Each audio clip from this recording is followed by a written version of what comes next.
Since my views have been publicly out there for a few decades, blogging daily and making my opinions known, I've shared quite a few pet peeves over the years. But now I collect them all together for your amusement today on Zippy Point.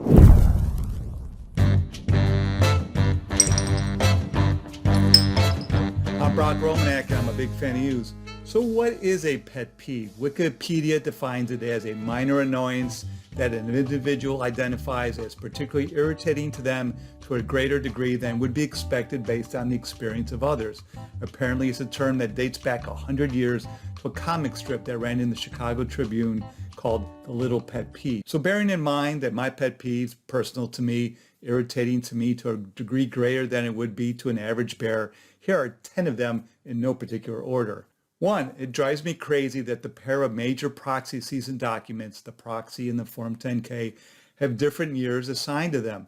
This year you will be filing the 2021 proxy and the 2020 Form 10-K with the SEC. Proxy's year designation is in real time. The 10-K looks back. Confusing. 2, this one is more that I'm embarrassed for the other person when they spell out CorpFin's true name. Some people accidentally call it the Division of Corporate Finance. Corporate Finance. The real name is a Division of Corporation Finance. Corporation Finance, which is an odd name when you think about it. 3, I have a separate Vid-Guide about my wish list for things I wish the SEC would fix, but one of those is that the SEC's rules and regulations ain't in plain English. They're not in plain English. It takes years to get a grip on what they really mean, hence the need for guidance like these Vid-Guides that I'm sharing with the community. 4, this one won't be popular, but I don't care. People saying that they hate ISS, the Institutional Shareholder Services, ISS, when they don't know anything really about them. Law firm lawyers tend to be the biggest culprits here. They're just pandering perhaps to their clients. And I'll spare you my stories along these lines. Sure, people might have valid gripes about some aspects of what ISS does, how they operate, but that would be true of any organization.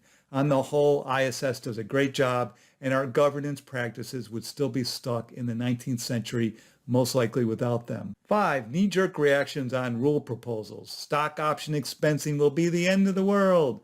Say on pay will kill us all. Pay ratio is an 8-letter pair of words. A lot of crying wolf from folks.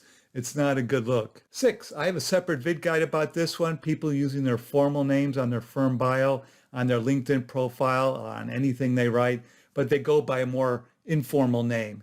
Liz instead of Elizabeth, Bill instead of William. There are valid business reasons to correct this mistake. See my separate Vid-Guide to learn more. Dude, you speak truth. Right. 7, since event planning is one of the hats that I wear, I'm a conference connoisseur. I just can't help myself when I watch a panel.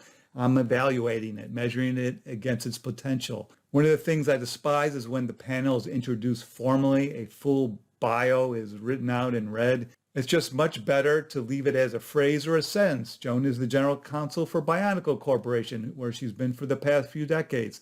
Unless you have a short anecdote, something that's personal that you can share. That's always a good ad. Start the panel right with some humanity rather than kill the momentum right off the bat with some scripted remark. 8, another conference one, a panelist who says they're rushed for time. That makes the audience wonder, well, what are you going to leave out? And you just wasted some of your available time by saying you're rushed. Plus, no one wants you to rush through the end of your presentation. Just never say the term rush when you're speaking. No panel is perfect. Just go with the flow and do the best you can. And the audience is well aware that panels are like this. They're going to run out of time. This ain't their first rodeo. 9, panels that aren't practical. You don't take a single note. 10, panels that lack an iota of entertainment. People go to conferences. They want to be a little bit entertained. It's not just all about education. Panels that are completely sterile, mechanical. Ugh. Please make me smile inside at least just once. And here's a bonus one. People who are not genuine. People who acted like your friend when it was convenient for them. We all have our various moments of truth where we show our real character. I know who I am. Life is short. Watch the Swedish movie Force Majeure from 2014, not the crappy American remake Downhill with Will Ferrell and Julia Louis-Dreyfus. Force Majeure is such a great movie, a lot of food for thought about character. Let me know what you think.